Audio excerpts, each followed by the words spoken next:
Good evening. Welcome to the March 2nd, 2020 meeting of the Stillwater City Council. At this time, I will call the meeting to order, and I'll ask you all to stand and join me in the Pledge of Allegiance.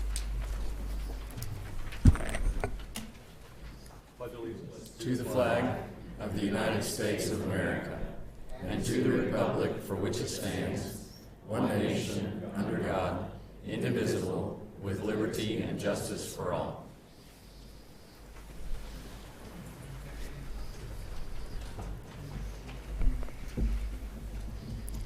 Thank you all for being here tonight.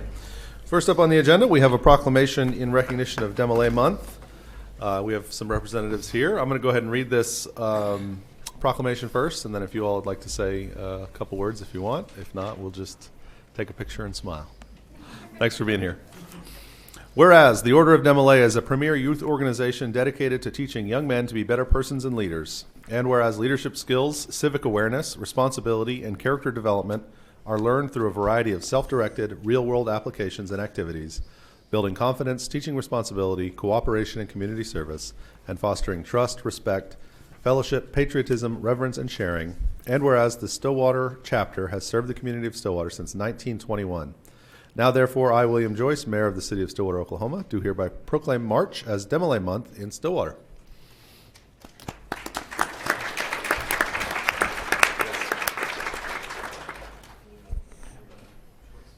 Please, right here at the podium, the microphone there. It's all yours. On behalf of every member of the Stillwater chapter of Demolay, I'd like to say that we are incredibly thankful to have March named Demolay Month. To have the support of Stillwater is inspiring to all of us, and we hope that we can continue to prove ourselves worthy of that support. For anyone that may be interested in our upcoming events, we're putting on a chili cook-off on March 22nd at the Masonic Lodge here in Stillwater. We'll be running that with the Masons as well. We have more details about that chili contest on our Facebook page, but tickets are only $5 and it's all you can eat. For those present that may not have been aware of us before, we're an organization for boys between the ages of 12 and 21 that focuses on leadership skills and preparing young men to excel in business. Through our values, we seek not only to create successful men, but I think more importantly, we seek to create good-hearted men. If anyone knows a young man that they believe would benefit from joining our organization, we'd be more than happy to have them. For more information about our chapter specifically, you can find us on Facebook or on the Oklahoma Demolay website. And with that, I'd just like to say that once again, we're incredibly thankful, and we hope to continue to make Stillwater proud. Excellent. Thank you for being here. I'll bring this down.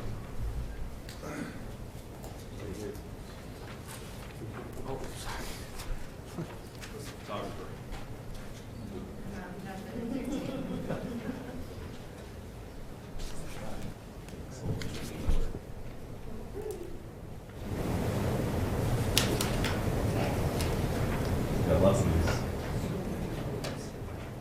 Paper. Thank you very much. Appreciate it. Have a good evening. Thank you, Minnie.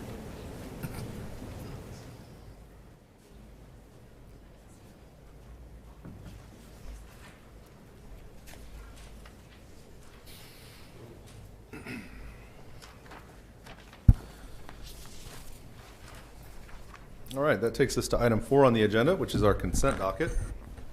On our consent docket tonight, there are a number of items. First couple are minutes from our last meetings, and then items C and D are all easements and property rights-of-way in relation to our North Perkins Road project. Councilors, questions, comments, or a motion on the consent docket?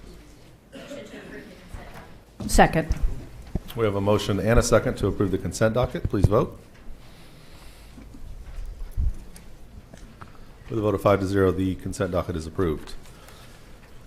That takes us to item 5, public comments on items not scheduled for public hearings. We do have a couple of folks signed up to speak on items not subject to public hearing tonight. And as I call your name, please come to the microphone, state your name and address, and we'd love to hear what you have to say. First up, we have Robin Cornwell.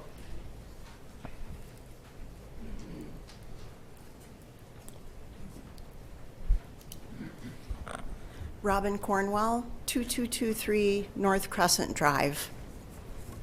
I want to express my support for resolution number CC-2020-8, a resolution expressing the City of Stillwater's commitment to renewable and clean energy and providing for the creation of a citizen task force. I'd like to thank the city manager and city councilors for your willingness to meet with and listen to the Stillwater Ready for 100 group over the past year or so. I've been working on this issue since last April, and I want to tell you a little bit how I came to be involved. After she saw a couple of letters I wrote to the editor of the Stillwater News Press, Carol Preston looked up my street address, and she wrote me a very nice letter explaining about the Ready for 100 project that she and Deanna Homer were working on with the Stillwater League of Women Voters. Although I'm saddened that she didn't live to see this day, I'm so grateful that Carol reached out to me. I think and hope she would be pleased with the chain of events so far. I am excited about the level of civic engagement in Stillwater lately, and I look forward to seeing and taking part in the progress I'm confident is coming. Thank you. Thank you, Robin. Next up, we have Deanna Homer.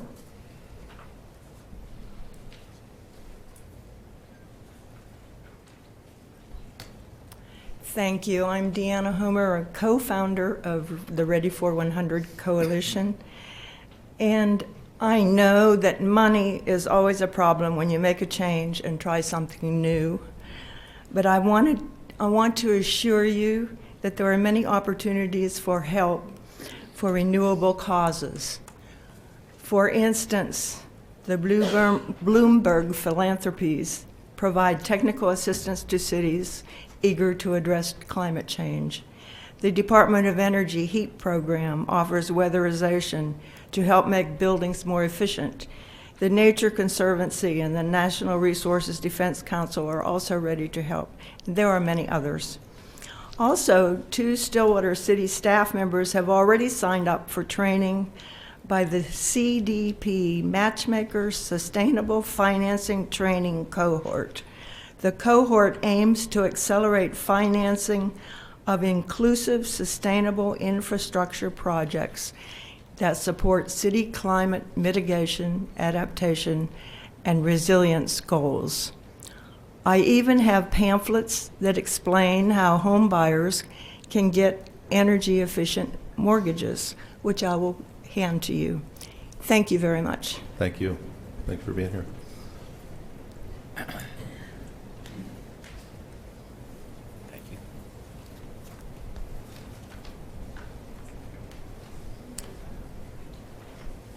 Next up, we have Henry Uehara.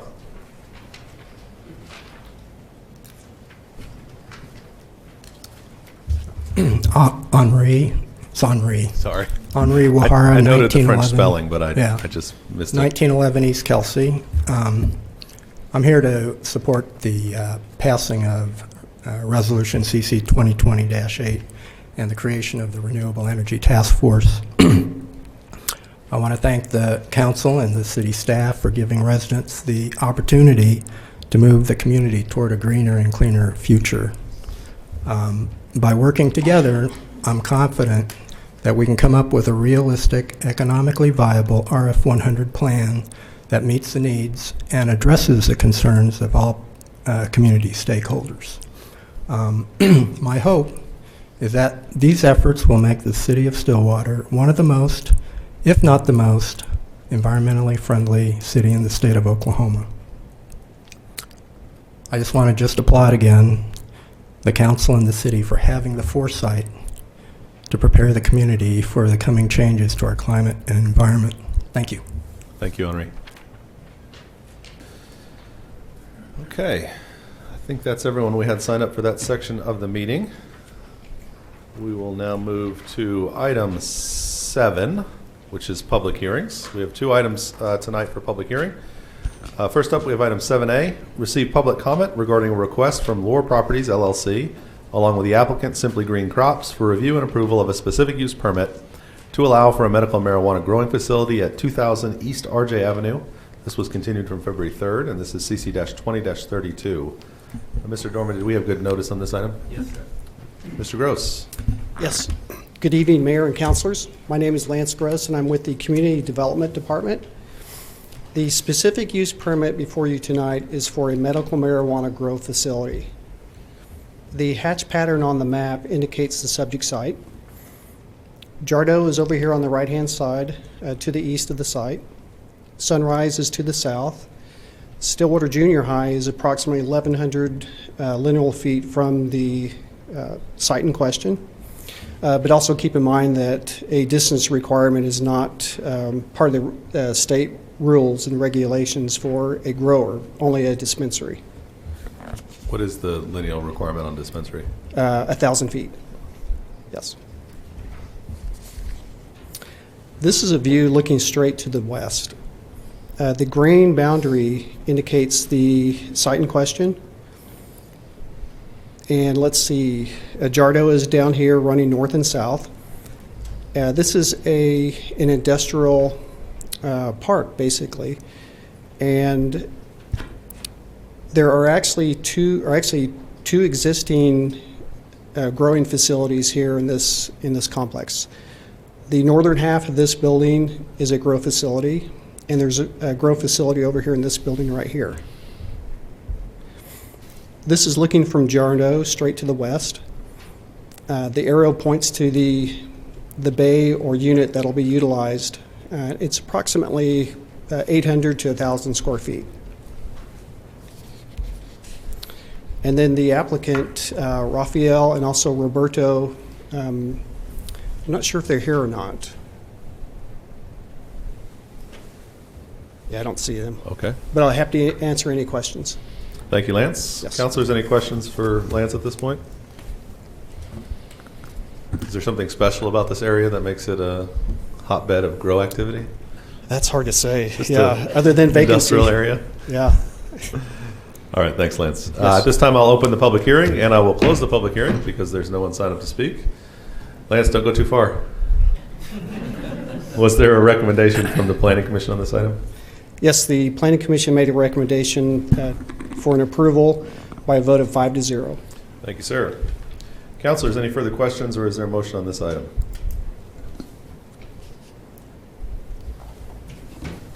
Motion to approve the Planning Commission's recommendation for item CC-20-32, special use permit to allow for a medical marijuana growing facility at 2000 East RJ Avenue. Second. We have a motion and a second to accept this special use permit. Please vote. Can I change that? She pushed the wrong button. I pushed the wrong button. You could, yeah, go ahead. Okay. Sorry.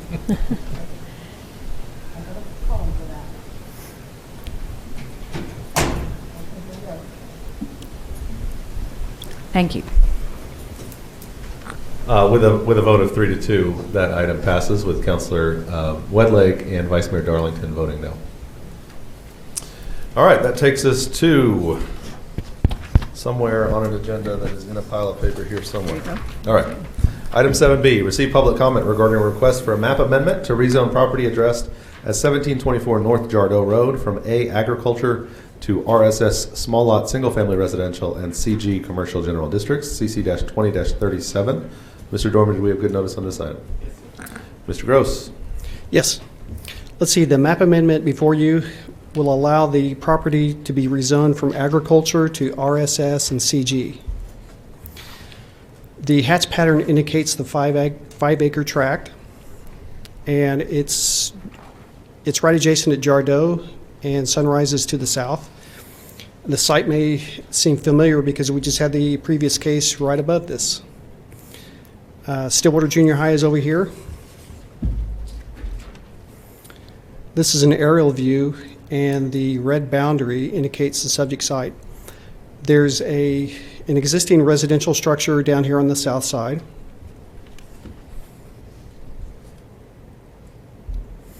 And this is a view from Jardo at the southern end of the subject site, looking to the west. This is the residential structure. And this view is looking from the northwest corner to the northeast corner to the southwest. This is the site plan that was submitted by the applicant. You can see a large portion of it will be commercial general, and the southern portion where the house exists will be RSS. And the applicant's representative is Stephen Gose, and he's in the audience. So, Mr. Gose?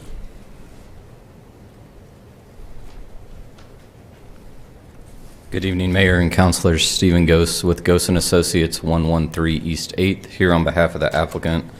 Lance covered it pretty well. The client is trying to sell the north 4 acres, so we need a minor subdivision to subdivide the house from the remaining tract. We can't do a minor subdivision without a map amendment because it's zoned ag, and you can only have a 5-acre tract. So the comprehensive plan calls for this to be commercial. So the south 1 acre, we've got asking for RSS zoning, the north piece, the commercial, to act as that transition to the industrial and in compliance with the comprehensive plan. So if there are any questions, I'll try to answer them. Councilors? All right, thank you. Stephen. At this time, I will open and close the public hearing. There's no one signed up to speak, and I'll ask Lance to return and let us know what the Planning Commission recommends. the Planning Commission made a recommendation to approve this application by a vote of 3-0. Thank you, Lance. Councilors, comments, questions, or motion on this item? Motion to approve the zoning request from agricultural to RSS small lot single family residential and commercial general districts as presented by staff. Second. We have a motion and a second to accept the Planning Commission recommendation. Please vote. With a vote of 5-0, that item is approved. That takes us down to item 8, general orders. 8A, authorization for rejection of the bid to upgrade the AV gas system at Stillwater Regional Airport fuel farm and rebid for this project using revised specifications. Mr. Paul Priegel. Good evening. Paul Priegel, Airport Director.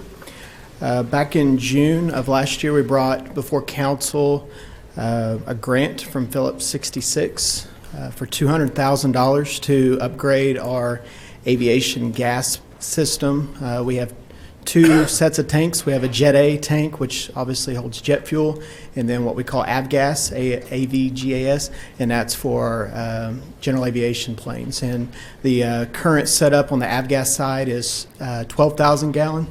Can you hear me okay? Sorry, go ahead. 12,000 gallons.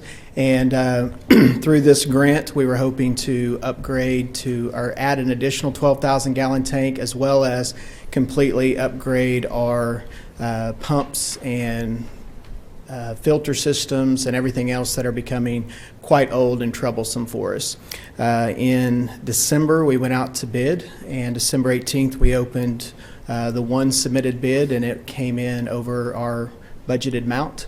So we went back to the drawing board, so to speak, with Phillips to see what we could do to revamp our bid specifications. So we feel like we've put together a new set of bid specifications that will reduce our project costs, and are asking for permission to reject this submitted bid and go back out to bid to see what we can get. Thank you, Paul. Councilors, any questions? Is there a motion on this item? Motion to accept Stillwater Regional Airport Authority's recommendation to reject the bid and authorize rebid of this project using revised specifications. Second. We have a motion and a second to accept the recommendation. Please vote. With a vote of 5-0, that item is approved. Thank you, Paul. Item B, 8B, approve professional services agreement with Mead & Hunt for air service consulting services for Stillwater Regional Airport. Mr. Paul Priegel. Yes. I was wondering why you didn't leave. Yeah, just like standing up here. So since we began air service, actually before we began air service in 2016, Mead & Hunt has served as our airline consultant, and we have maintained 2-year agreements with them for airline consulting services. As our service has progressed over the years, at first it was really about development, and now we're kind of in a maintenance and growth phase. And so we work with them on a regular basis. They provide us reports that give us things like we know what our catchment area is, which is, in simple terms, it's the net you throw out, and that's what you should be getting. But they also give us things like the leakage results, which is how much you miss in your net. So things of that nature really help us. We can get advanced booking numbers. At first, I was a little skeptical about them because they'll say, hey, advanced booking numbers are looking bleak in May, and it's January, and you're like, what does that really mean? And you look, and sure enough, if you don't do something, your numbers will continue to be bleak. So it really helps us with our marketing efforts, gives us data about communities, who's flying, not the person, but what communities are flying, the numbers, should we focus our marketing here, that type of things. We also use them quite a bit to communicate with corporate. The big corporation like that, you just don't pick up the phone and get really who you need to talk to. So it just so happens our airline consultant used to work for American Airlines. So anytime we really need something, whether it be scheduling or our rates start getting out of whack, they usually detect that first and they let us know, and then we usually can resolve it pretty quickly by using them. So this is just a renewal of their 2-year agreement. This will start we're trying to align things to fiscal years, so this will start 1st of March and go till the end of June, and then we'll have an option to renew or extend for another year after that, and then there's another extension after that. Both of those extensions can go through the authority, the airport authority. We took this matter to the airport authority February 20th, and they also approved us going forward with airline service. Thank you, Paul. Councilors, any questions? Is there a motion? Motion to accept the Stillwater Regional Airport Authority recommendation to approve the proposal for air service consulting services with Mead & Hunt. Second. We have a motion and a second. Please vote. We vote of 5-0. That item is approved. Thank you, Paul. Item 8C, authorize the city manager to execute a memorandum of understanding with EcoAdapt for climate vulnerability and adaptation planning workshop. CC-20-38. Ms. Paula Dennison, how are you? I'm great. How are y'all doing? Good. Good evening, Paula Dennison. I'm the Assistant City Manager for the City of Stillwater. Back in July of 19, Stillwater our name was put in the hat as a contender for a vulnerability assessment and climate adaptation planning workshop. Long title to have. We were notified in January of this year that we were one of 8 communities across the country that was selected to host this assessment and planning workshop. EcoAdapt is the entity that is supporting this, and they are in concert with Virginia Tech, who is doing some research on this subject. They are proposing to be in Stillwater tentatively for a 1 to 2 day event, and they're looking anywhere between April and September of 2022, and that seems very far off, but I'll mention the census. We thought a year and a half ago it was a long way off, and it's less than a month now. So time does fly pretty quickly. They are asking right now so that they can make preparations on their end for everything that they're going to need to do coming to Stillwater, that the city execute a memorandum of understanding. It was included in your packet, and there are, right now as we can tell, there are no financial obligations, and we do not anticipate any from the city's standpoint. So we do request that you authorize the city manager to sign the MOU with EcoAdapt. Thank you, Paula. Councilors, any questions on this item? Paula, did it mention in here, I didn't see it if it did, how many people could potentially be attending this? No, they didn't. They just wanted to make sure that them working through us to identify stakeholders and putting out those requests for stakeholders, that there can be a large enough space for the stakeholders to meet. So we've got plenty of space around town. Okay. That kind of was my question too, although I was, a couple of questions. This dovetails, I think, nicely with the Energy Task Force. And I was wondering, since you're presenting, Paula, are you the point person for the city? Mr. McNichol has not designated that individual yet. Okay. So I don't know. And I hope that our large stakeholders in the city will also be interested in this, the university, the hospital, perhaps, Meridian, everybody. We thought the timing was a little interesting also with the Ready for 100 resolution that's on the agenda for this evening as well. Yeah. Anything further, councilors? Is there a motion? Motion to authorize city manager to execute a memorandum of understanding with EcoAdapt for climate vulnerability and adaptation planning workshop. Oh, my Lord. We have a motion and a second. Please vote. With a vote of 5-0, that item's approved. Thank you very Paula. much. All right. Item 8D, approve the Stillwater Public Library's request to accept up to $75,000 in funding from the Oklahoma Department of Libraries for the Oklahoma Virtual Library. This is CC-20-39, and Stacy Delano's here. Good evening. I'm Stacy Delano with the Stillwater Public Library, where I'm the director. Tonight we have a request to participate in a grant opportunity from the Oklahoma Department of Libraries and the Institute for Museum and Library Services. As the creator of and the administrator of the Oklahoma Virtual Library, which is a consortium of 80 mid and small-sized libraries in Oklahoma that share about 60,000 ebooks, e-audios, and magazines, we have been offered the funding to spend on behalf of the consortium. Although there's no application process and there is no matching requirement to it, we do bring any grant opportunity that's over $50,000 or $10,000 to you all. So we're requesting the chance to be able to participate in it. Excellent. So this allows us to choose new books to be purchased for or new audiobooks? We do get recommendations based from other libraries, but it does allow us to spend the funding on ebooks, e-audios, and magazines. In addition, as I've recently been notified that the funding actually is a certain $50,000, potentially up to $75,000, but we will go ahead and request that we be approved for up to $75,000. Thank you. Councilors, any questions? Is there a motion? Motion to accept grant funding up to $75,000 to administer funds on behalf of the consortium. Second. We have a motion and a second. Please vote. With a vote of 5-0, that item is approved. We'll move to 8E, approve budget amendment from the Stillwater Public Library reflecting an increase in the donation revenue account by $1,417 and a corresponding increase to projects in the donation expenditure account, CC-20-40.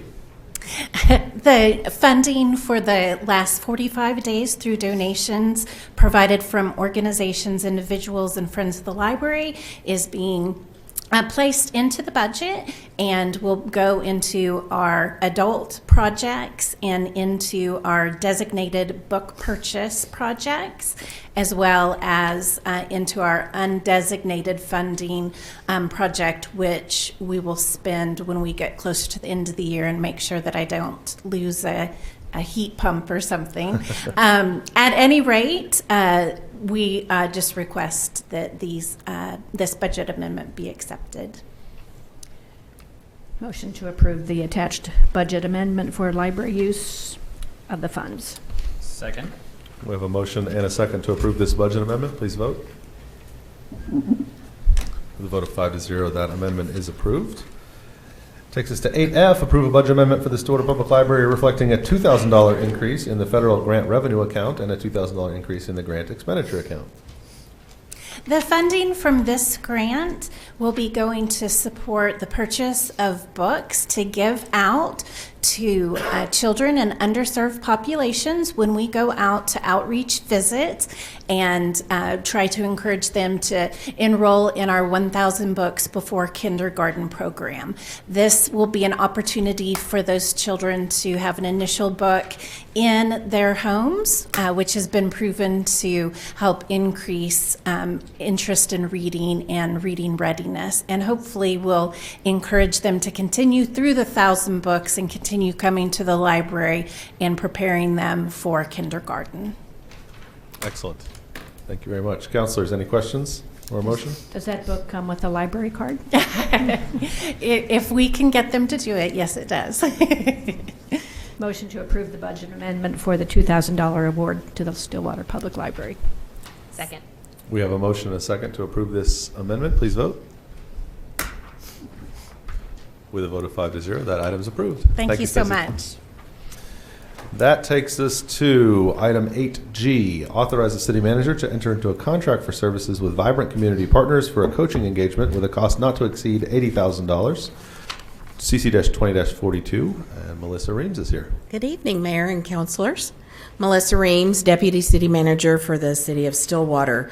I brought some guests with me this evening, so I wanted to make those introductions before we get started. Jeremy Bale is here with us, Gary Clark, Denise Weber, and Alan Lovelace. And they are part of the citizen group that is also going to be participating in a concurrent coaching engagement. So if you will remember, we were very fortunate here in Stillwater to have Quint Studard come and speak to us, and I actually brought the book with me this evening, Building a Vibrant Community. And wonderful, engaging conversation and very uplifting, but where do we go from here? Kind of the question to be asked. And the where is we are coming to you this evening as a city to ask to enter into a coaching agreement with the Vibrant Community Partners. And this will not be just the city, but also the citizen groups are going to enter into a coaching engagement as well. And they have raised their own funding to provide for their own coaching engagement. So it would just be the city funding the governmental portion of the coaching engagement.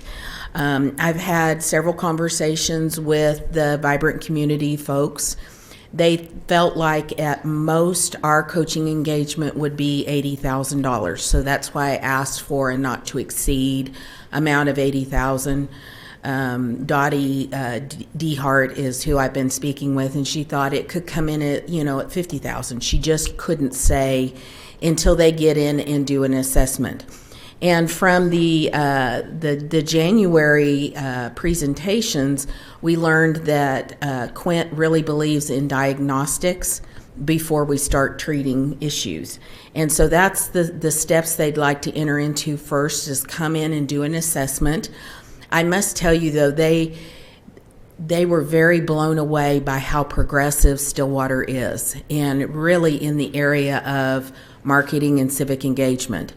As I was talking about all the things that we are doing to get our citizens involved with government, in their own government, Dottie was taking notes fast and furious, and she'd email me and say, well, what about this and what about this? So I'd be sending her links to Flash Vote, to Balancing Act, to Speak Up Stillwater. I sent her a copy of our strategic plan that we've been working on. CSLA, they were just really impressed with our commitment to training and training our employees and staff, as well as trying to educate our citizens as to what our books of business are. So we have already set the bar with them. They're very selective about who they do take into a coaching engagement. They only have so much time to offer, and we, because of their relationship with Alan Lovelace and Denise Weber and Stillwater Medical Center, have agreed to come here to Stillwater to help us go from good to great. And I'm hoping you will be as excited about that as I am. I think this will be an awesome opportunity for us. So our recommendation, or our ask this evening, is that you give the city manager the authority to enter into a not to exceed coaching agreement with Vibrant Community Partners for our governmental side of the coaching agreement. Jeremy and Alan, Denise, and Gary are here to answer any questions that you might have from the community side, and I'd be happy to answer any questions from the governmental side. Thank you, Melissa. Counselors, any questions at this point? I just have one question. I think it's a fabulous idea. I think my question is the $80,000, is that going to help support what is proposed to meet the goals, or is it a time frame of $80,000 for a year? I mean, is it to get the you... coaching agreement it probably will take 18 months, so it's going to be stretched out over that 18 months. And thank you for giving me that entree here. Some of the areas they will be looking at and assessing our needs on is our strategic plan, any kind of measurement and objective data. Quint really believes firmly that what is measured can be improved, and I think we share that vision as well. Alignment and barriers to execution. They would come in and help us assess how do we know kind of where we want to go, but how do we get there? How do we execute? Culture, they want to help us develop a culture of high performance, and my hope is that we're already headed that direction with our employee standards of excellence and really trying to develop that as part of who we are as a governmental entity. Dealing with pushback and negativity, employee engagement and employee survey, reward and recognition practices, leadership development practices, core service analysis. I'm really kind of excited about that one. Communication and engagement with citizens, voter participation and civic engagement, messaging, narrating progress with the community as well as other stakeholders, and messaging their success as well. Bringing the community along, effective communication with City Council, ability to access additional funding or grant opportunities, and finally, partnerships with key stakeholders, or P3s, as we've talked about. We may be, once they get into the assessment, there may be some of these that we're already doing to the level that they think that we need to be. So they wouldn't spend a lot of time there. They're going to try and devote the dollars and the time to the areas that really need the improvement. I'm also quite excited about this for a number of reasons. And I, first of all, really like that this is a citizen-driven initiative. Yes. And thanks to Jonathan Udoka for actually going to Florida and kind of starting to get the ball rolling. Of course, the hospital put the seed in our mind a couple of years ago, and that thanks to the hospital for that also. What I really liked about Quint was that he was pretty frank and didn't, I mean, what was his thing, spinach in the teeth? I mean, he will tell you if there's something that's not right, and we don't really need a pat on the back consult. We need someone who will really shake us up. So I'm very excited about this. Well, I think going along with Quint's idea of what can be measured can be improved upon. I mean, I think, looking at objective data, we can look at the hospital as a measuring stick for what this kind of collaboration can bring. I mean, the hospital now for how many years in a row has been the top 500 places in the country to work. Inspired leadership. I mean, all of the things that's going on at Stillwater Medical Center are fruits of the leadership in that organization. And a product of some of this coaching. So if we can extrapolate some of that to the city level, I think we're in for good goals and measurable things and outcomes in the not too distant future. Right. So looking at measurable things, I mean, one has to look so far as the hospital to see that this is a good idea. Yeah. So, and the fact that it is citizen led. Is even more inspiring. So I think on that mark, as far as our strategic plan goes, I think we can cross that one off pretty quick. So the hospital has had, I think Denise and Alan, 10-year coaching engagement with the Studer Group for the hospital. And so I think, as Dr. Wedlake pointed out, we've got proof of concept right there. Really do. And anyway. Yeah, and the fact that the community groups. Thank you, Jeremy and Gary and everyone at the hospital for helping pull together that other funding. It says in the report $250,000 for additional the community coaching and the assessments and all the other stuff that they'd be doing here. So this is, I think it's a great thing for the city to be investing in something as sort of to come alongside that community investment, that private investment that's being made, and really multiply the effect of that. So I'm excited to see that other people are not just willing to show up at a meeting, but they're willing to put their money where their mouth is and actually, bring some positive progress here. Absolutely. So I think we should put our money where our mouth is.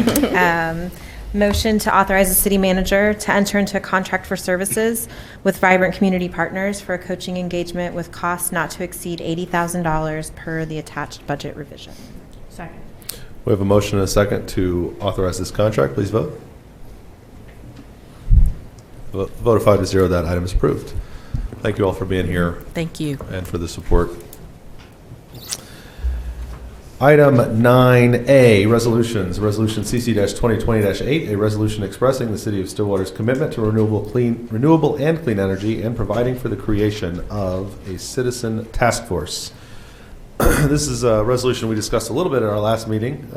Came back and made some changes so that it would sort of create this ad hoc advisory committee or task force to help us look into this. I'll just read the resolved portions of this, if that's acceptable, to sort of let you know where we're going with this. But therefore, be it resolved by the mayor and the city council that the city council hereby commits to the transition to new renewable clean energy.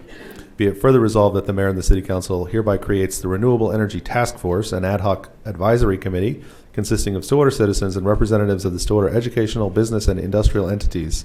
A member of the city council shall serve on and chair said committee, and the city manager or a designee shall provide committee support functions as necessary.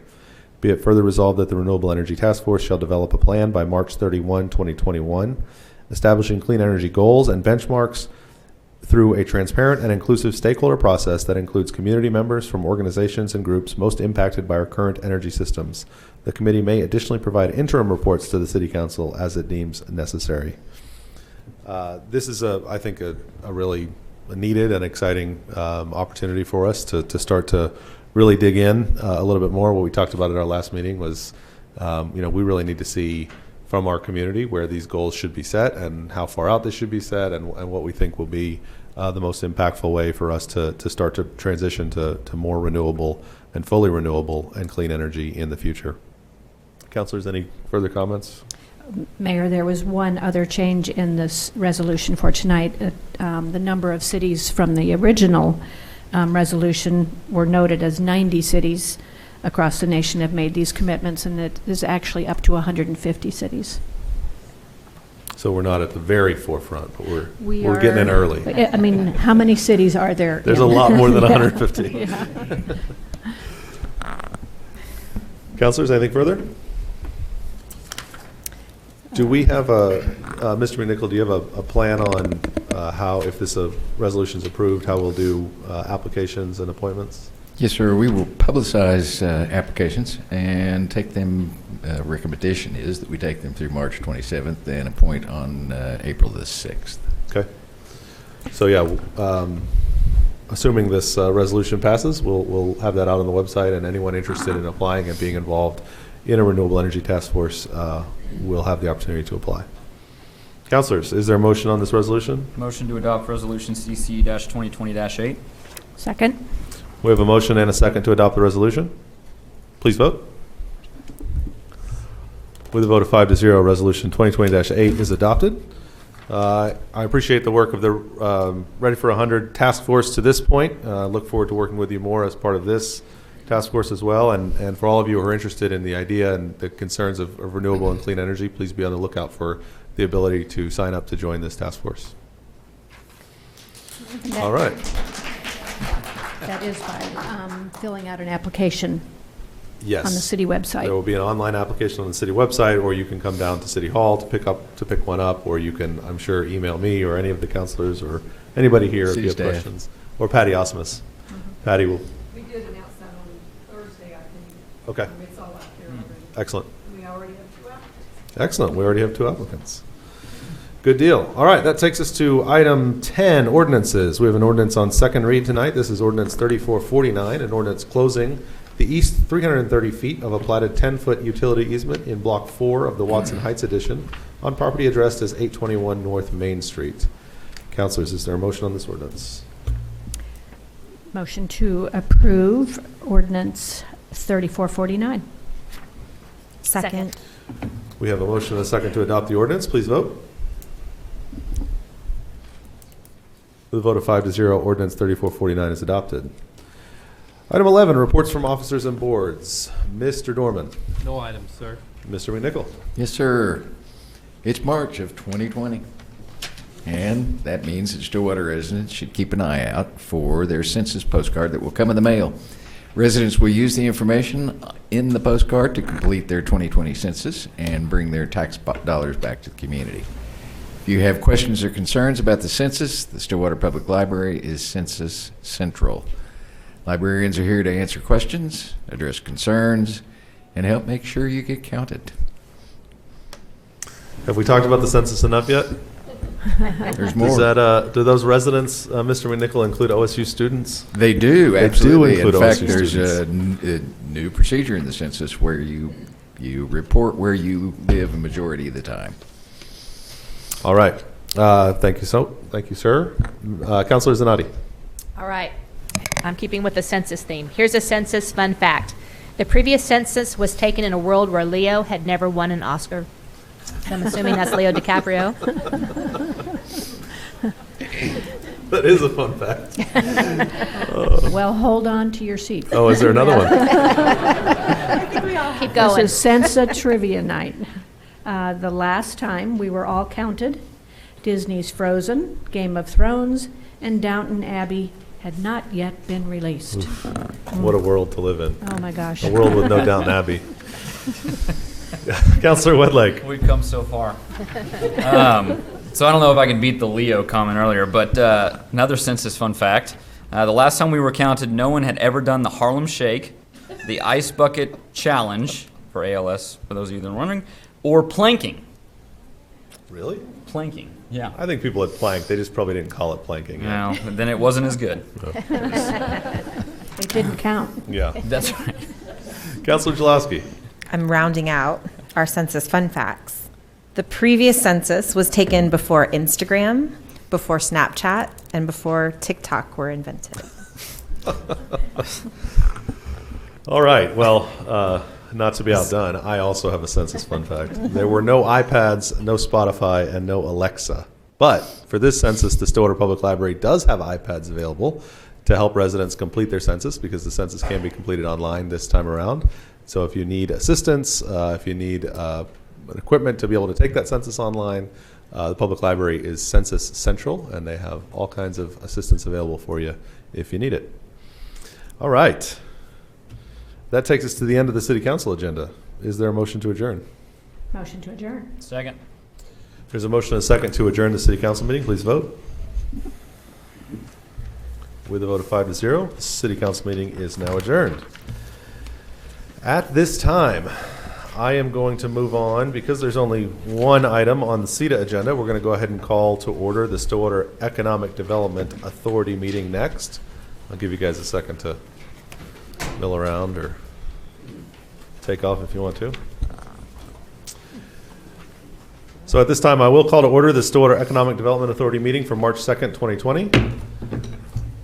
Trustees, on the consent docket, we have regular meeting minutes from our previous meetings. Is there a motion? Motion to approve the consent docket. Second.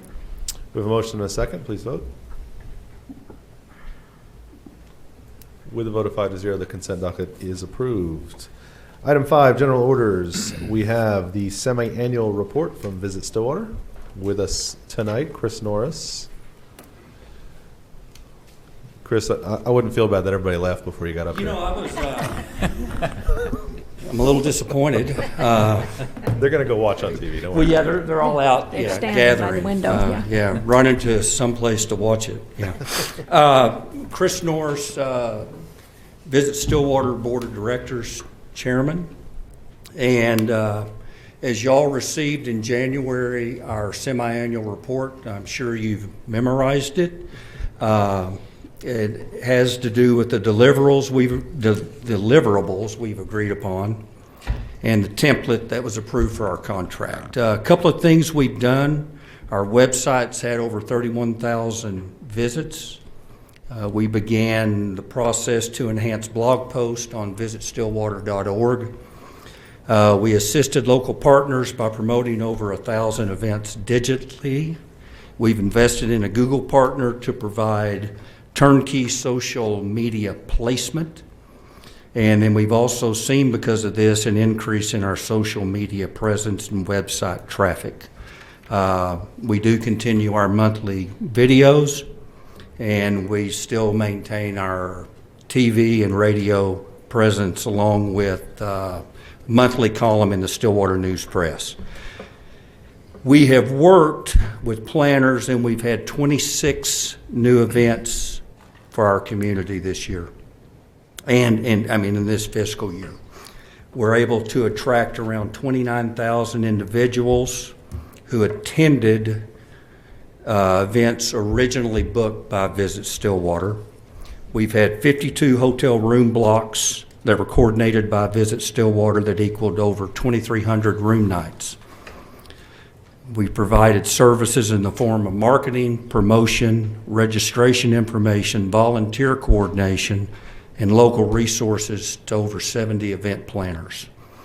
And we've also been in contact with 45 new potential clients, and we've conducted 11 site inspections with them year to date. The reason that I think you're all aware that people choose Stillwater, number one's our proximity between Oklahoma City and Tulsa. Second, and one of our newer things, is the tumbleweed has been a huge asset for us for event space. And then the Payne County Expo has been just a godsend for us about 365 days a year. I think you're all aware some of the shortcomings in getting groups here. The space for trade shows, general sessions, and breakout sessions, and meals all under one roof is challenging. And there's sometimes we can't accommodate dates, and that's just part of what we do. And then a lot of places prefer a venue that has a host hotel within walking distance of the meeting facility. Just some up-to-date, we've distributed so far 61,000 visitor guides, and we've had 70 visitors from 16 states and Spain sign our guest book. A couple other things we did in wrapping up, we provided marketing valued service to the Stillwater Regional Airport at $38,500, and Mary Main Street services valued at $24,000. So that's kind of the update. We look forward to a good last 5 months of our contract, and then getting going for next year also. So any questions or anything? Thank you, Chris. Trustees, questions for Mr. Norris? Thank you for your report, and I appreciate your intermediate reports also. Yeah, no problem. Thank you. Mm-hmm. Thanks for the response. I'm kind of blown away on promoting 1,000 locally held events in a half of a year. That's a lot of events. Yeah. Wow. And you've broad. exceeded that, 106%. It's amazing. What are you going to do the rest of the year? Get to 2,000. Okay. On that point, I was speaking to high school students today, and one of the things they told me we needed more of was stuff to do. And I told them, have you been to the Visit Stillwater site? Because there's a lot of stuff listed there that people don't really recognize how much stuff there is going on. Yeah. My dad, who lives in Tulsa, he's actually a pilot, called me Sunday and asked me about the fly-in with the Flying Aggies thing out at the airport on the 7th. I was like, I have no idea what you're talking about. And so I was like, hang on a second. So my wife was driving, and I got onto the Visit Stillwater website. Sure enough, there it was. And I was like, all right, we'll be there, 9 to 1 o'clock, March 7th. So it's nice to have a one-stop shop. I'm going to ditto what Vice Mayor Darlington said. I've appreciated your emails letting us Sure. know what's happening for your board meetings, and that's good communication. You need to know. Absolutely. I also want to give a shout out. Visit Stillwater really was very, very helpful for the Mary Main Street first year event. Great guidance, great new ideas for us. So I really appreciated all the support. And I know that I'm not ever going to be a TV star ever from doing the videos, but appreciate that. I did just have one question. As you're giving the cost of how much each thing is that you do, can you explain how you figure out the cost per being on a radio show, or cost for tweeting something, or cost for putting on social media? If you could just give us just.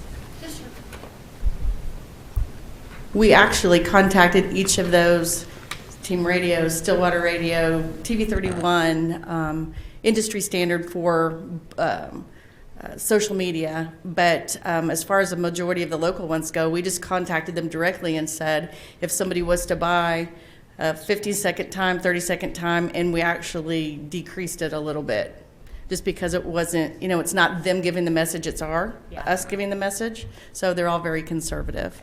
The time is at $75 an hour, and that was actually started, 3 years ago when we started documenting this for the airport for the federal grant that you all received to be able to go toward the marketing co-op. You said on social media there's like some industry standard based on reach. What's or interesting is, unfortunately, on a lot of what we do, there's not a value to necessarily a click, particularly not to us, because we don't ring a register. So the value is way, way, way down the line to those who do. So it's really the engagement. It's how many people go to your site as a result of what you're doing and how long they stay and click-throughs. And one thing that's very, very different from what we do to what a retailer would do is a retailer doesn't want somebody to leave their site, where that is our plan, is to get people to our site and then go to our partners and book a hotel room and make sure you find out about the event. So our goal is almost opposite of what most businesses are, is we want it to get out to other people. You do track how many retweets you have for your tweets, and how many likes and information like that? And in fact, we just engaged, like Chris said, Google Partner, which has really helped us with our SEO, or our search engine optimization. And frankly, that's why we get calls every day, all day, when people are looking for other phone numbers, because when you Google search it and you go to that site and you go to the bottom of the page, it's our site and not that partner site. And so that's good. That shows that it's working. Absolutely. How about for the radio shows? Do you have a count on those, radio and TV? TV, no, because it's a locally owned TV station, so unfortunately we don't get those kind of numbers. We do, however, anytime somebody's on there, we get text messages as the show's occurring, asking questions, so that's at least good. I don't know that a lot of people in the early morning watch it, but I know they listen to it, because when you're talking about it, then that'll come back. The radio, yes, they can give us numbers, but mainly geographic areas. And what's great is our radio stations are now doing, they're more than just us. So for instance, you can listen to the radio at Team Radio in New York City on the internet. So what's crazy is we think that we're only hitting a regional area that your radio will last. It's all over the world. So that's what's really nice. But can you track that? Not really. Thank you. Anything further, trustees? Christy and Chris, I like to ask the question at the end of these things just about what more the city can be doing. Where do you see the needs? I mean, what else do you guys see out there as a need for improving or expanding our reach? Well, I think it's going to be the same message. We do a really good job. When I took this job many years ago, summers were very quiet, and now they're extremely busy. In fact, if you look at those numbers, a majority of our interactions and our the clicks and all of the kind of engagement we have really starts kind of April, May, June are huge for us into the summer months. And as far as that engagement go, it's actually not as much during the football season as it is during the summer months. And that's because there's so many events going on all at the exact same time. What we need is some ability to bring in more business Monday through Thursday. Friday through Sunday, we are really good all year long for the most part, except for maybe over the holidays into January. But if we had a mechanism to bring people in for the corporate business, more the corporate business during the week, and definitely the meetings business, where we can get people in here Monday through Thursday, that would be extremely beneficial. Good feedback. Yep. Thank you, Chris. Yep. Thanks, Chris. All right, that is the only thing on the agenda tonight for SEDA. Is there a motion to adjourn the SEDA meeting? Motion to adjourn. Second. We have a motion and a second to adjourn the Stillwater Economic Development Authority meeting. Please vote.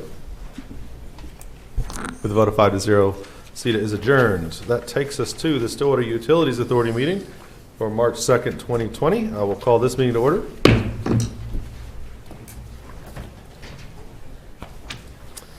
First up on the consent docket, trustees, we have regular meeting minutes from our February meetings. Is there a motion? Motion to approve consent docket? Second. We have a motion and a second. Please vote. With a vote of 5-0, the consent docket is approved.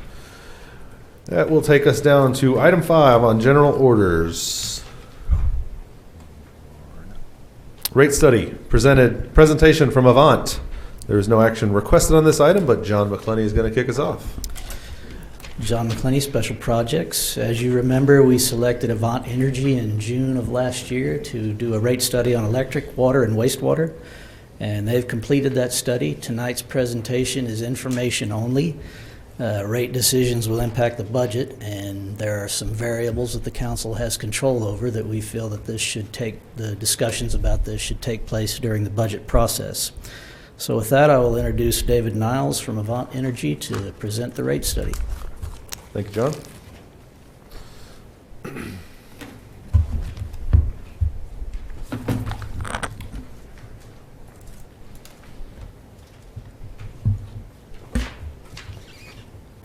Good evening.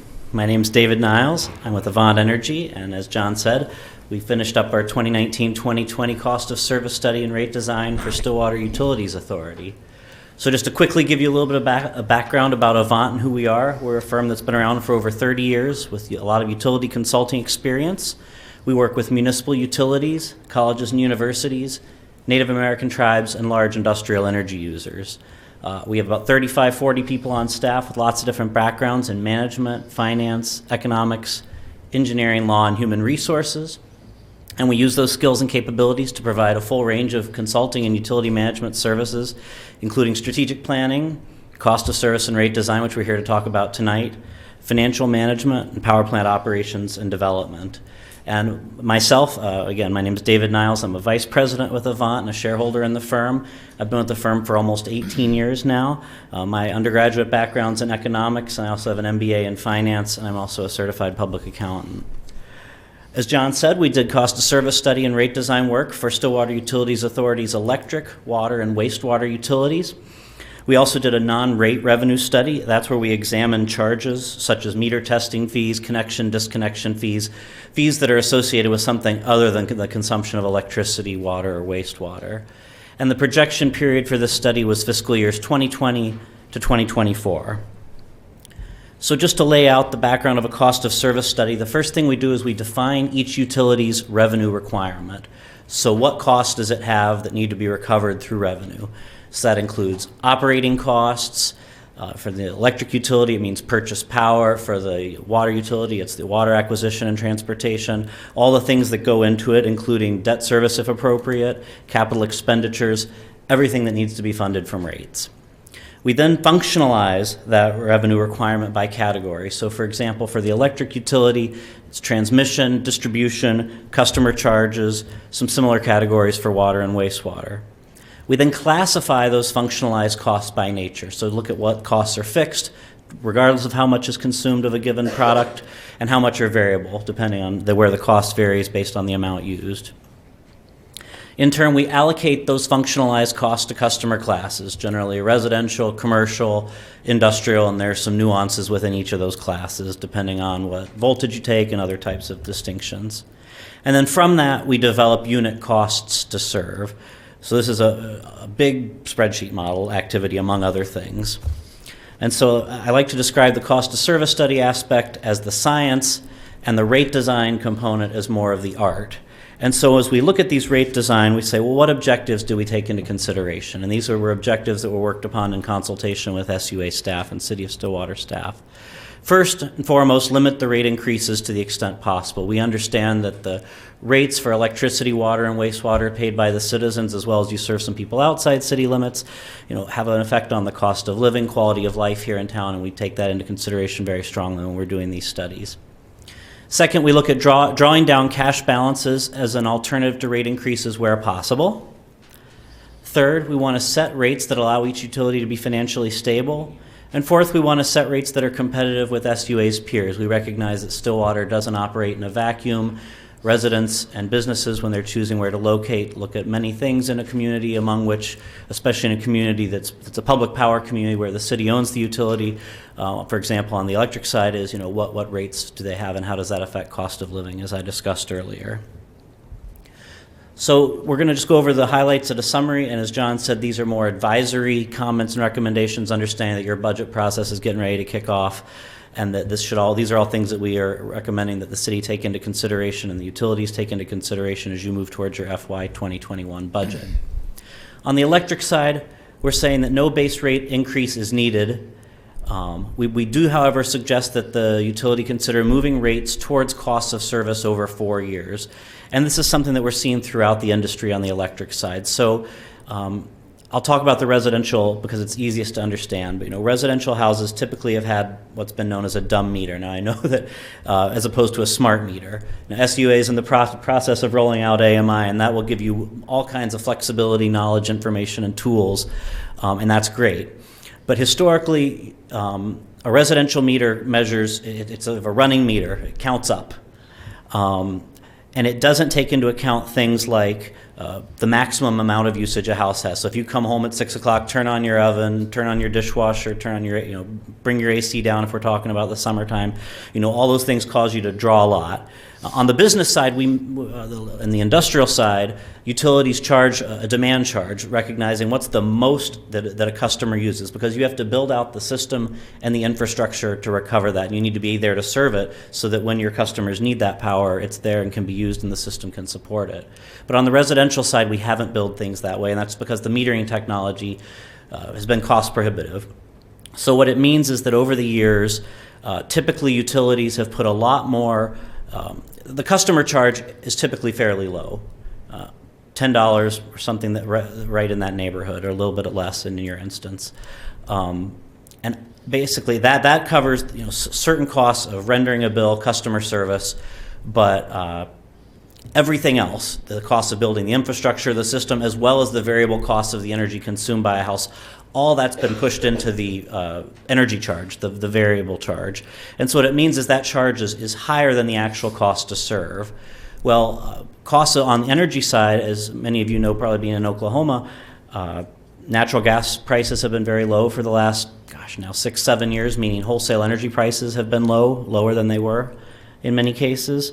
And so SUA's cost of energy has been low and is projected to stay low and steady over the projection period. So what we're suggesting is that you slowly and in a deliberate manner increase your customer charges and your demand charges to reflect the fact that more of your costs are fixed than what your current rate structure indicates. And that you bring the energy or the volumetric per kilowatt staff, and we have established 3 scenarios.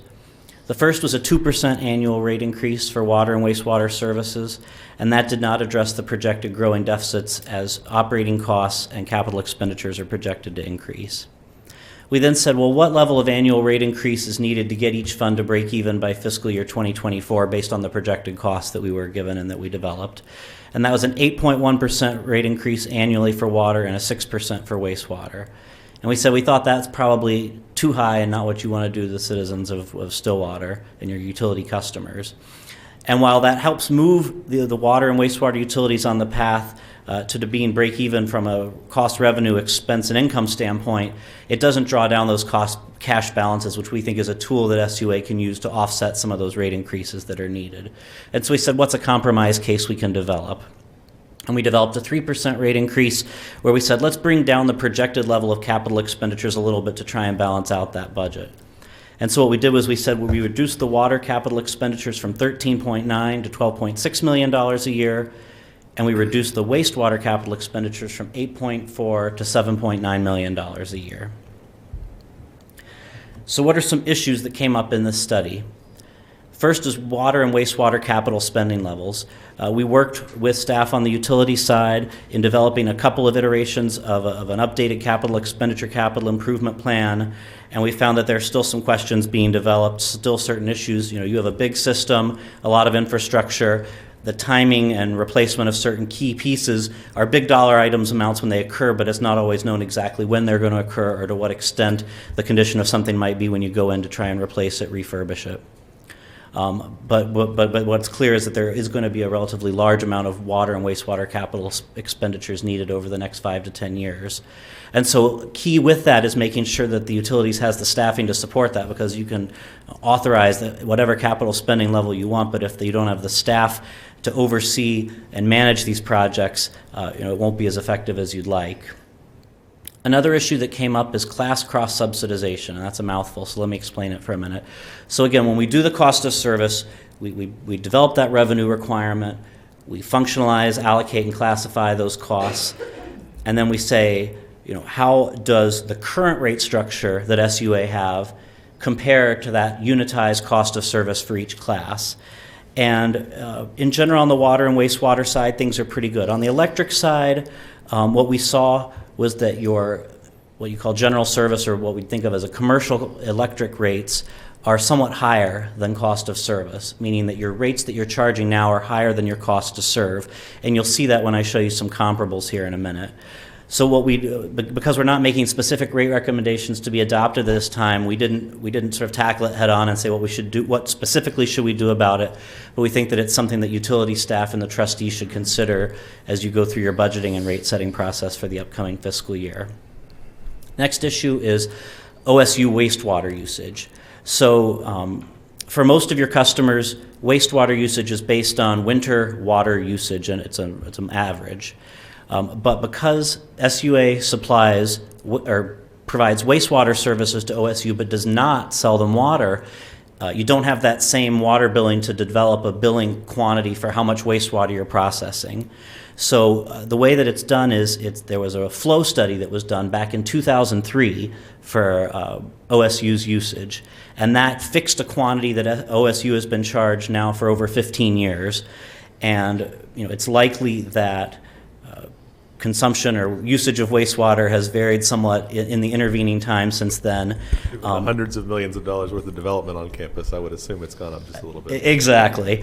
And so, this could be part of it. So I think that, reassessing that, doing an updated flow study, I think could help if you do find that OSU is using much more wastewater than what they're being billed for right now. That might be able to offset some of that rate increase to other customers, because other customers may be subsidizing that usage because the cost is what the cost is based on how much is going into the system. But if it's being billed at a fixed amount, if we can rationalize that, I think we could help offset some of the rate increases on other classes. The final issue I wanted to talk about was the timing of rate changes. On the electric side, we think that you should implement, we know that you don't typically like to implement rate increases at the start of your fiscal year because that's in the middle of the summer when usage is typically highest.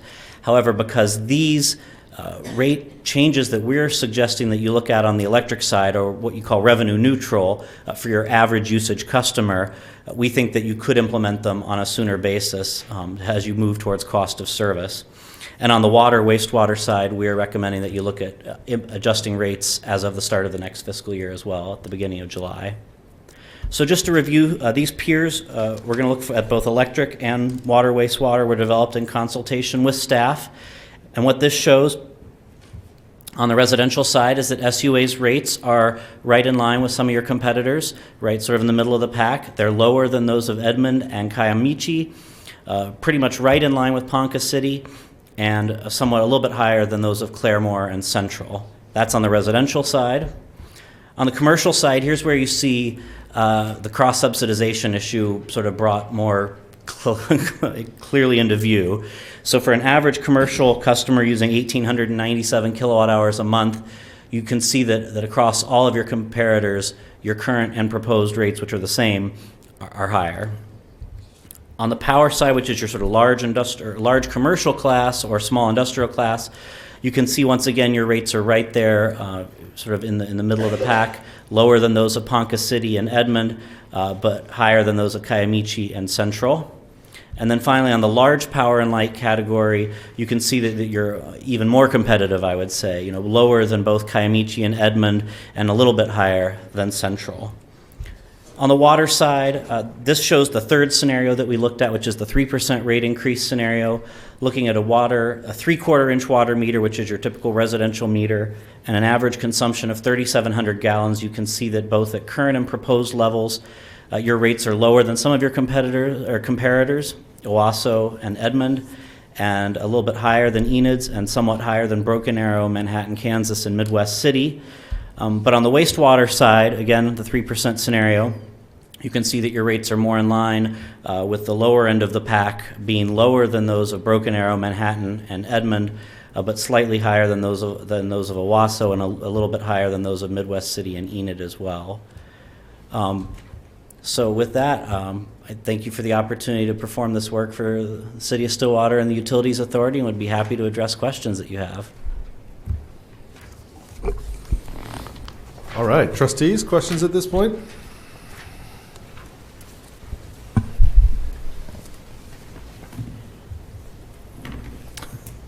It's a lot to digest. It is. I will kick off a couple.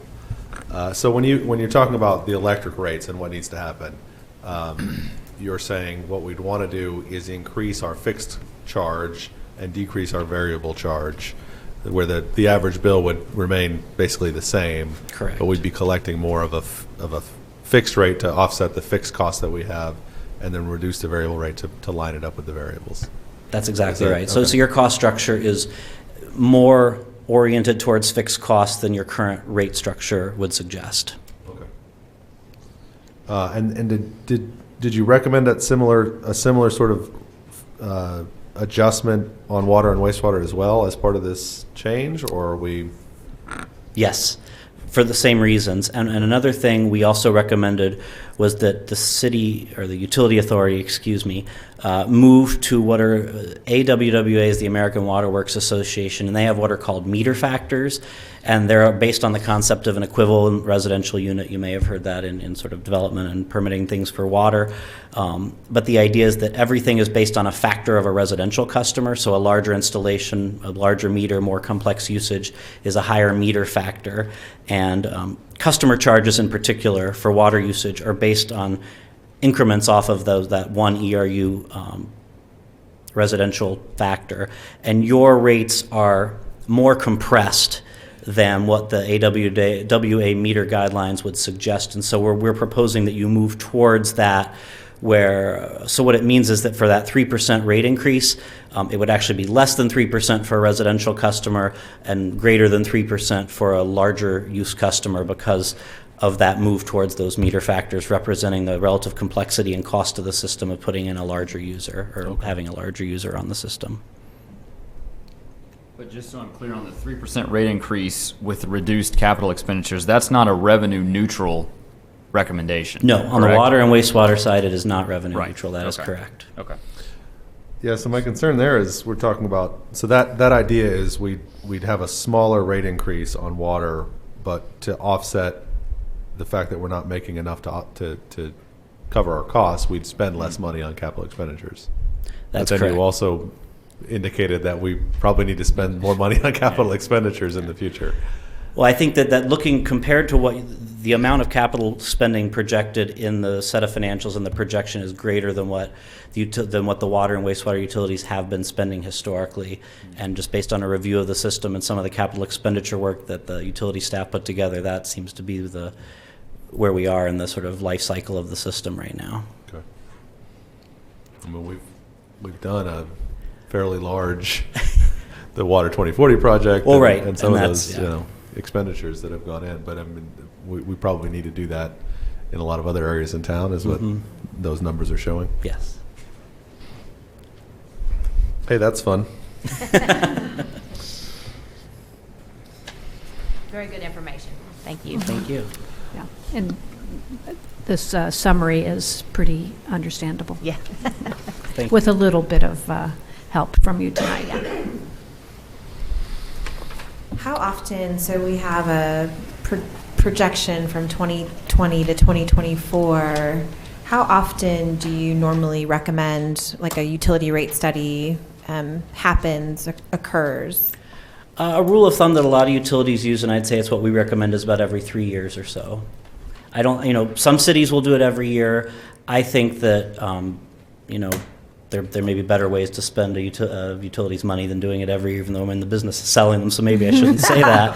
But no, I think that about once every 3 years, especially, as I mentioned, the cost structure, especially on the electric side, has shifted quite a bit. I mean, and I've worked with other utilities that haven't done rate studies in quite a while, and especially in smaller cities, if you just sort of put yourself on a path and don't open the box with some amount of frequency, you can end up in a bad spot. And SUA is not in that. I'm not at all suggesting that they are, but I think that about every 3 years is probably appropriate to make sure that you're staying caught up with where things are, and especially with the AMI rollout that's happening, I think, and that's on a course to be completed over the next couple of years. I think that would provide a nice sort of milepost for when maybe to take a look at this again the next time. Look. Is it I think it had been a little while, I can't recall how long it'd been since 2015, so we were a little On the over water that side, 3-year.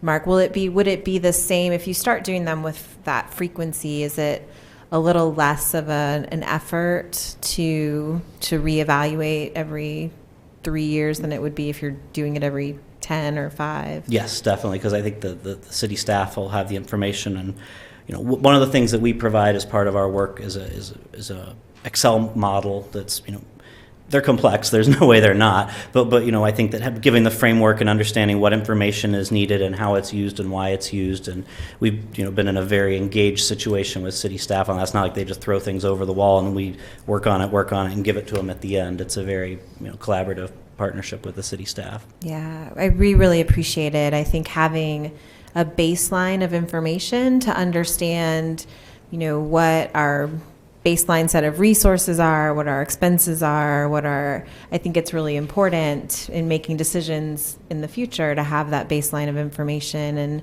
a deeper understanding of how our rates are structured and what goes into the cost of service and all of that. So I appreciate it. Thank you. Thank you.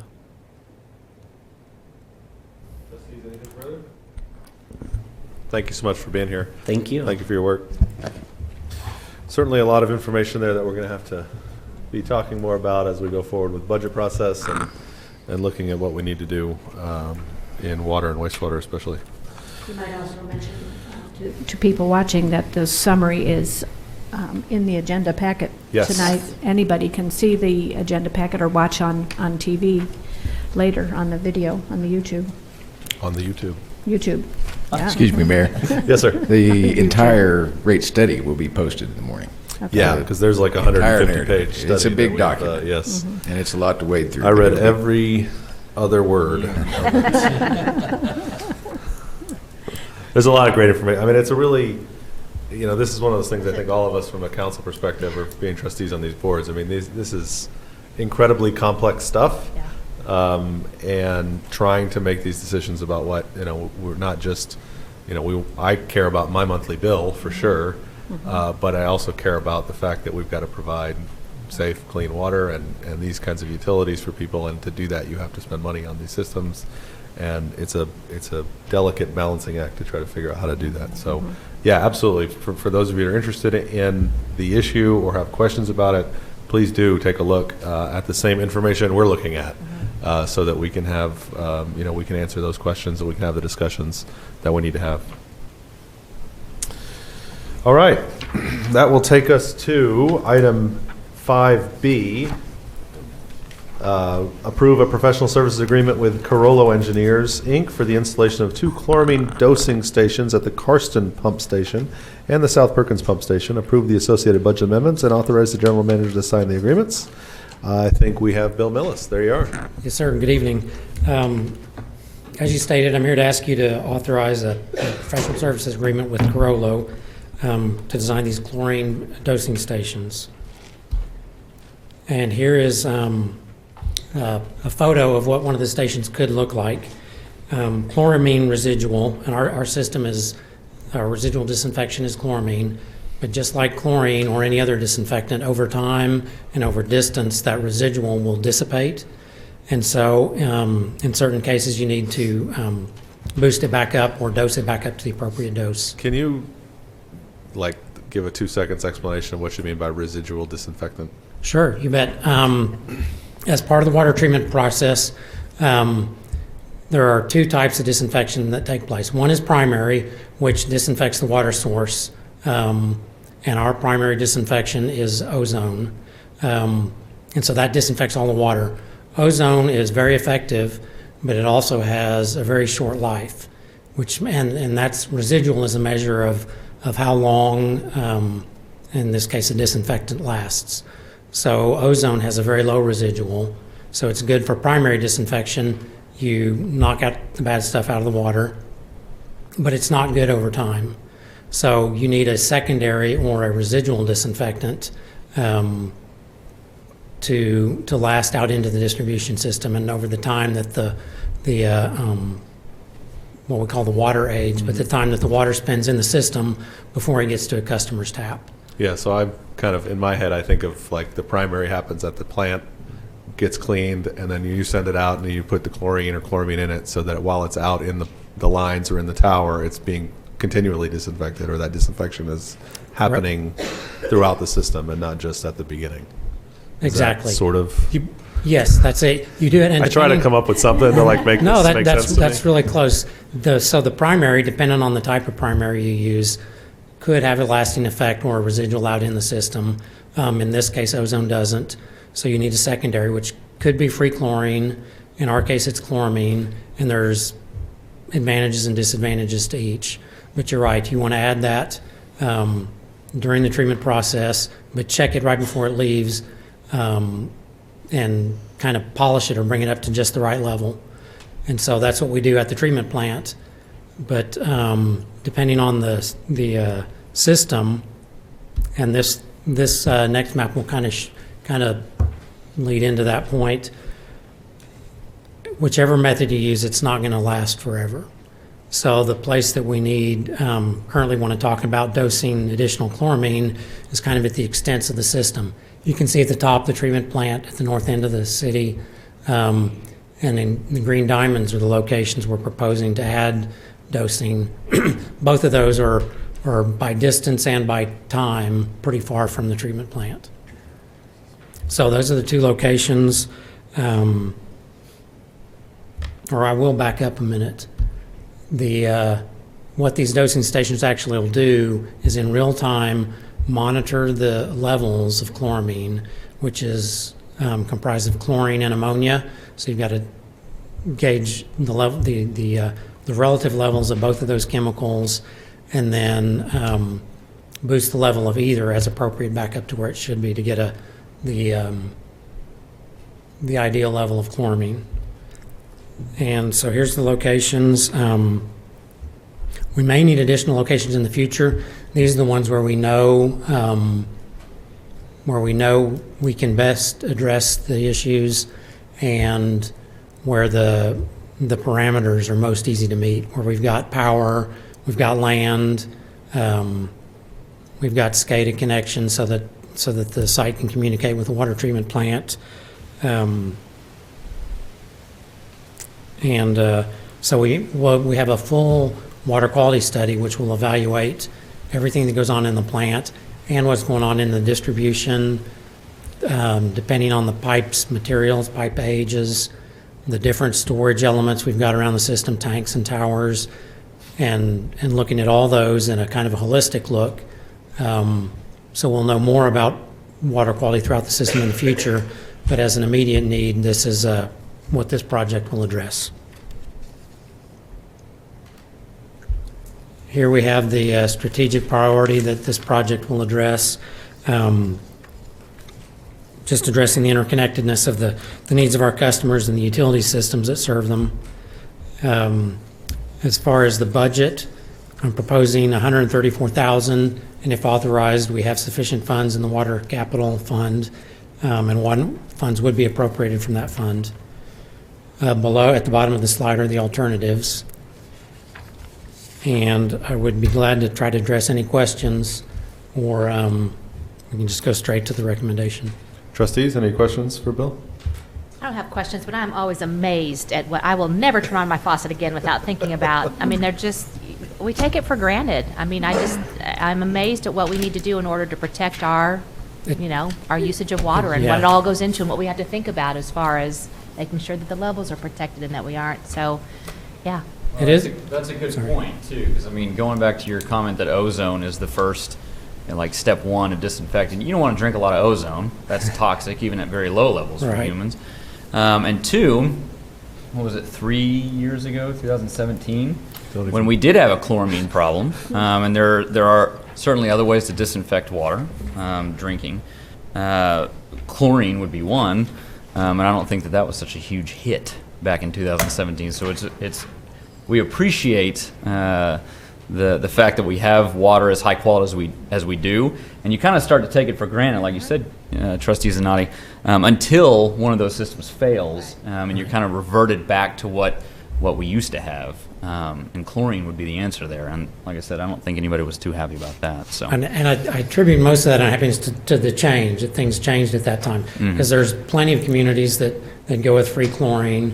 And it's kind of what people get used to. But yeah, making that change and then changing back was a lot of emails. Yes, a lot of emails and phone calls. Bill, Thanks for reminding us. Bill, could you explain how this will reduce the need for flushing? Because we get emails about that too, hydrant flushing. Sure. Part of the maintenance of any water system is flushing. There needs to be routine, ongoing flushing program. But if the chlorine residual is not, chlorine or chloramine residual is not maintained as high as we want it, then flushing is another tool to get it back up. Basically, you're inducing or shortening the water age. If the demand's not there, people aren't using it to water their grass, wash their cars, drink, cook, bathe, all that, then you flush more, and that helps turn the water over and bring fresher water into the system. So, but if you can boost the chloramine residual in real time and keep it at that optimum level, then you don't have to flush to catch back up. You still have to flush. It would just reduce the amount of flushing required. And this project is just for the planning of these, potentially putting these stations in, right? We're not talking about actually putting them in yet. Right, this is not construction, this is design only. We think this will take a couple of months, and then we anticipate the cost will be high enough that we'll need to bid it. Yep. So we'll solicit bids and then come back asking for authorization for construction. Trustees, further questions? What's the recommendation of staff? Did we do that yet? We have not. I recommend that the trustees authorize the general manager to execute a professional services agreement with Carollo Engineers in an amount not to exceed $120,000. Authorize total project expenditures of $134,000, which includes about 10% contingency, and approve the associated budget amendment. Thank you, Bill. Trustees? Thank you. Motion to approve staff recommendation. Do I need to read? Second. He just heard it. Okay. We have a motion and a second to approve the staff recommendation to authorize the general manager to execute the agreement. Please vote. Save you the trouble, Trustee. Thank you, Frank. With a vote of 5-0, that item is approved. Item 5C, approve bid recommendations for the electric utility tree trimming contract to Davy Tree Surgery, SUA 20-6. Mr. Smith. Good evening, trustees. Lawrence Smith, Electric Utility Director. Each year, we contract for tree trimming around our electric utility poles and wires and easements. The current contract that we have will expire on June the 30th. Bid solicitations were released, and we received 4 bids on January 29th. Davies Tree Surgery Company was again the lowest responsible bidder. If approved, this contract will go into effect July 1st, 2021. The FY21 proposed budget for electric includes funding for this recommended expenditure. Should the FY21 budget not be approved for this expenditure, the contract will not be executed. So we're waiting on we have to kind of put the cart before the horse here. Mhm. So, but I have I'd like to answer any questions, or I have a motion I could read, or. Trustees, questions for Mr. Smith? I appreciated your note, Mr. Smith, that we have been using this company before and they have met your expectations. Yes, ma'am. They have done a great job for us. Good.